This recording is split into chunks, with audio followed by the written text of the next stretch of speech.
this story really stood out to me. Houston senior quarterback D'Eriq King decided to take a redshirt year this year after the Cougars' 1-3 start. Now, King is using a rule that started last season that allows athletes to participate in up to 4 games during a season while maintaining their red shirt. Now, if King does decide to leave Houston after the season, he would be entering his 5th year of eligibility and would be a graduate transfer, so he would not have to sit out a year. Now, King says he's staying with Houston next season, but he has options, Jalen.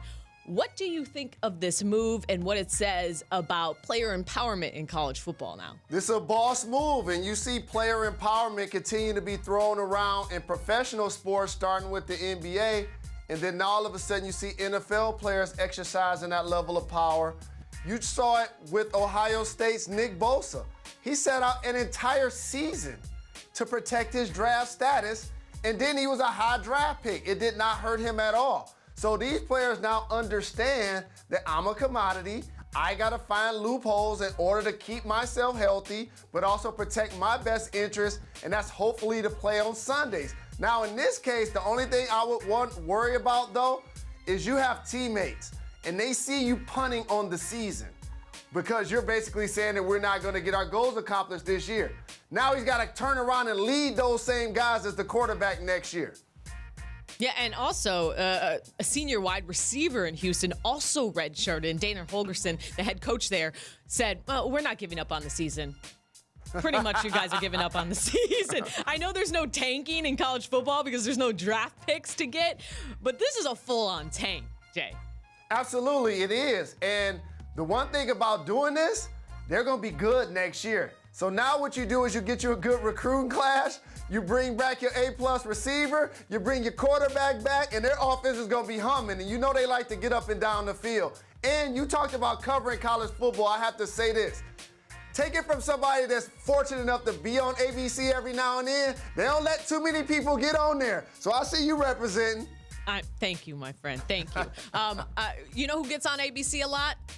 Michigan. Maybe they won't be on ABC a whole lot later on in the season because it's been rough. I mean, you guys haven't lived up to the expectations, and it doesn't get any easier. Take a look at their upcoming schedule, Jay, because it's tough. Michigan, they got some brutal opponents. Rutgers and number 14 Iowa at home, at Illinois, at number 12 Penn State, and home against number 10 Notre Dame. And we haven't even gotten into when they take on Ohio State.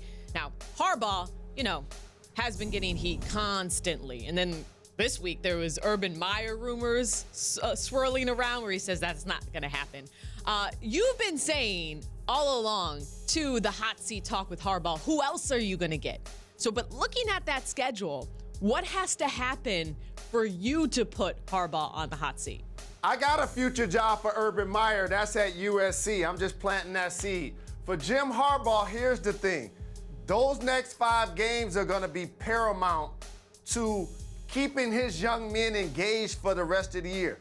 You just talked to me about a Houston team that had a quarterback and a wide receiver basically doing what they have to do to protect themselves for next year.